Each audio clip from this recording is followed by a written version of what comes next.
Rabies যে virus সেটা হচ্ছে আক্রান্ত প্রাণীর লালার মধ্যে থাকে। তো এই লালার মধ্যে এটা একবারে শেষ স্টেজেই আসে, যখন প্রাণীটা মারা যাবে বা আক্রান্ত হয়ে যায় তখনই আসে। তো এই লালার মধ্যে থাকলে আবার আচরে কেমনে হচ্ছে র্যাবিস ছড়াবে সেটাও সম্ভব, কারণ আপনারা দেখবেন যে বিড়াল বা কুকুর মাঝে মধ্যে হচ্ছে তাদের মানে জিভ দিয়ে হচ্ছে তাদের এই যে নখগুলা হচ্ছে চাটে। তো সেই ক্ষেত্রে মানে এরকম যদি ঘটনা ঘটে থাকে আচরের মাধ্যমে কিন্তু র্যাবিস ছড়াতে পারে। তো এখন ওই প্রাণীটা যে র্যাবিসে আক্রান্ত ছিল না সেটা বোঝার জন্য কি করা যায়? এখন আপনি অনেকে আছে এরকম যে কামড় আঁচড় দিয়েছে, দেন হচ্ছে আপনার 15 দিন পার হয়ে গেছে, 1 মাস পার হয়ে গেছে, 1.5 মাস পার হয়ে গেছে, হ্যাঁ? তারা টিকা নেয় নাই। তো এরকম অনেকে আমার সাথে কথা বলেন। তো আমি ফার্স্টেই খোঁজ নেই ওই প্রাণীটার, যে ওই প্রাণীটা জীবিত আছে কিনা। বা এরকম অনেক সময় হয় না যে আপনার আশেপাশে এরকম বা আপনার বাসাবাড়িতে একটা বিড়াল প্রতিদিন আসে, এই সার্টেন একটা টাইমে আসে, বা এই কুকুরটা সার্টেন একটা টাইমে আসে খাবারের জন্য।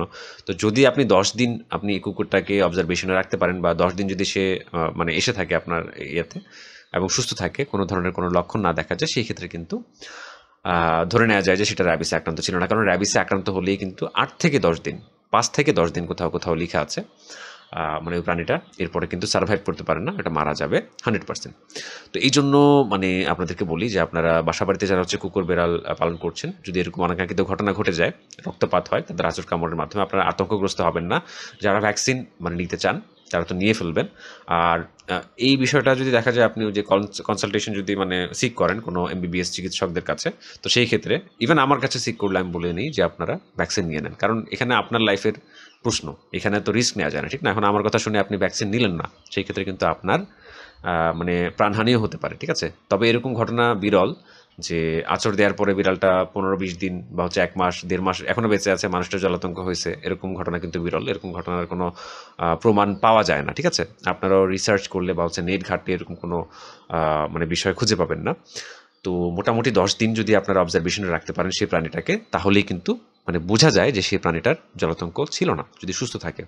তো রিসেন্টলি আমার সাথে ঘটে যাওয়া একটা ঘটনা, মানে আমার বাসার যে বিড়ালটা মিনি, অনাকাঙ্ক্ষিতভাবে মানে সে দেখা যায় একটু বেশি বাড়াবাড়ি করার কারণে আমার এলাকার মানুষগুলি হচ্ছে ওকে হয়তো মেরে ফেলেছে। আমি ওকে অনেকদিন পাচ্ছি না। তো ওর 2 মাসের 2টা বাচ্চা হচ্ছে ও রেখে গিয়েছিল।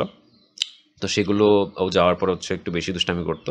তো একদিন সকালবেলা, সম্ভবত এটা 28 তারিখ ছিল, 28 কি 29 তারিখ গত মাসের, তখন এটা মানে লাফ দিয়ে হচ্ছে আমার কোলে উঠতে চেয়েছিল।